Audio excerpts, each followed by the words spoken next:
बिस्मिल्लाहिर्रहमानिर्रहीम। अस्सलाम वालेकुम। इंटरनेशनल कोर्ट ऑफ जस्टिस में सऊदी अरब के नुमाइंदे मोहम्मद सऊद अन्नासिर ने गुफ्तगू की है, स्पीच की है और इस स्पीच की बाज़गश्त पूरी दुनिया में सुनाई दी जा रही है। On or around April 15th of this year, the Palestinian death toll in the Gaza Strip reached a grim figure of 51,000. Some 15,000 of them children. Over 116,000 people have been wounded. These figures increase every day. Mohammad Saud अन्नासिर ने कहा कि गज़ा में जो कुछ हुआ ये जुल्म है, सफ़ाकियत है, बर्बरियत है, इसे बर्दाश्त नहीं किया जा सकता और इसकी जितनी भी फॉर्म्स हैं, जहाँ जहाँ जिस जिस अंदाज से आवाज़ उठाई जा सकती है सऊदी अरब ने उठाई है।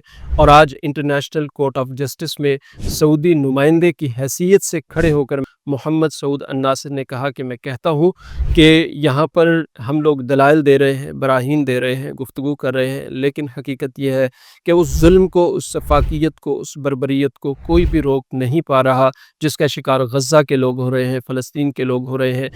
Even during the short periods of so-called ceasefire, it's not difficult to understand why, as the Israeli military has removed all restraints on killing innocents.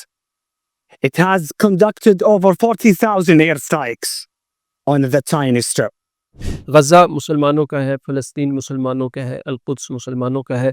और नाज़रीन, ये वो सऊदी मौक़िफ़ है जो शुरू से चला आ रहा है, जिसकी अक्कासी और तर्जुमानी मोहम्मद सऊद अन्नासिर ने वाशगाफ़ अल्फाज में की और इस तकरीर ने एक तरह का ज़लज़ला बर्पा किया है इंटरनेशनल इदारों में, इंटरनेशनल मीडिया हाउसेज़ में। और बड़े बड़े वो लोग जो इज़राइल की हिमायत करते हैं या इज़राइल की तर्जुमानी करते हैं, वो सिर्फ़ इज़राइल की तर्जुमानी नहीं करते, वो जुल्म, सफ़ाकियत और बर्बरियत की तर्जुमानी करते हैं, उसको प्रोटेक्ट करते हैं, उसके लिए शेल्टर फ़राहम करते हैं, उसको असलहा फ़राहम करते हैं, गोला बारूद फ़राहम करते हैं।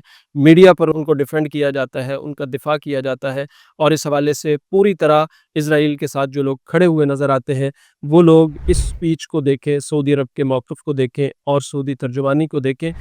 And denies requests by international organizations to import equipment required to clear the estimated thousands of unexploded Israeli ordnance scattered across the Gaza Strip, which have killed or maimed numerous innocent Palestinians.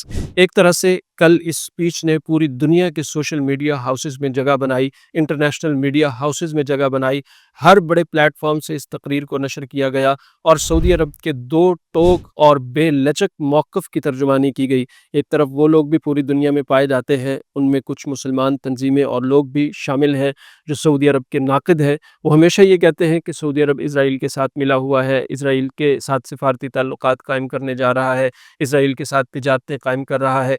पूरे आलम इस्लाम में सिर्फ वाहिद मुल्क Saudi अरब है और दूसरे number पर पाकिस्तान है, जिनकी कोई तिजारत नहीं है इज़राइल के साथ, जिनके कोई मरासिम नहीं है इज़राइल के साथ।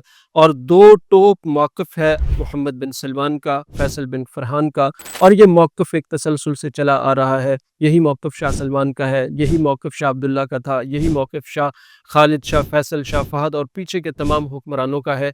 तो ये वो मौक़िफ़ है कि अल-कुद्स को आप खाली करेंगे, गज़ा को आप फ़लस्तीन के हवाले करेंगे, गोलान की पहाड़ियाँ आप शाम को लौटाएँगे, तो उसके बाद आपके साथ अमन की बात होगी, तिजारत की बात होगी, डायलॉग की बात होगी, डिप्लोमेटिक रिलेशंस की बात होगी। लेकिन इससे पहले कोई ताल्लुक़ कायम नहीं होंगे, कोई गुफ्तगू नहीं होगी, किसी सतह पर हम बैठेंगे नहीं। और इसी मौक़िफ़ की तर्जुमानी कल इंटरनेशनल कोर्ट ऑफ जस्टिस में की मोहम्मद सऊद अन्नासिर ने। एक शेर की तरह धाड़ते हुए, गरजते हुए उन्होंने गुफ्तगू की और मोहम्मद सऊद अन्नासिर के लहजे में पूरी सऊदी कौम की तर्जुमानी थी। न सिर्फ सऊदी कौम की तर्जुमानी थी, बल्कि पूरी अरब कौम और मुसलमान कौम की तर्जुमानी थी कि इज़राइल जुल्म कर रहा है, बर्बरियत ढा रहा है और सफ़ाकियत के साथ मुसलमानों को शहीद कर रहा है। हर सिफारती, सियासी और डायलॉग के प्लेटफॉर्म पर मुसलमान बात कर चुके हैं, करते आ रहे हैं। आज इंटरनेशनल कोर्ट ऑफ जस्टिस को दलाइल की ज़रूरत है, तो मोहम्मद सऊद अन्नासिर ने कहा कि ये दलाइल है, ये दलाइल है। इतने अरसे से इतने हमले हो गए हैं, इतने बच्चे शहीद हो गए हैं, 51,000 कुल शहादतें हो गई हैं, छोटे छोटे बच्चे मलबे के तले दबे हुए हैं, उनकी शहादतों को कई कई माह गुजर गए हैं, वहाँ खाना नहीं पहुँच रहा, अद्वियात नहीं पहुँच रही, रास्ते बंद हैं, हिसार वहाँ पर कायम कर दिया गया है, तमाम बॉर्डर्स को बंद कर दिया गया है। لوگ پانی کی بوند سے لے کر ایک روٹی کے نوالے تک کو ترس رہے ہیں، ادویات نہیں ہے، زخمی کرا رہے ہیں۔ تو وہ یہ کیفیت ہے اس وقت غزہ کی، اور یہ وہ سپیچ ہے محمد سعود الناصر کی جو انٹرنیشنل کورٹ آف جسٹس میں کی گئی۔ 200 کے قریب ممالک کے نمائندے وہاں پر موجود تھے اور انٹرنیشنل میڈیا وہاں پر موجود تھا، اور سعودی عرب کا دو ٹوک موقف عالم اسلام کی ترجمانی کرتے ہوئے پوری دنیا کے سامنے رکھا محمد سعود الناصر نے۔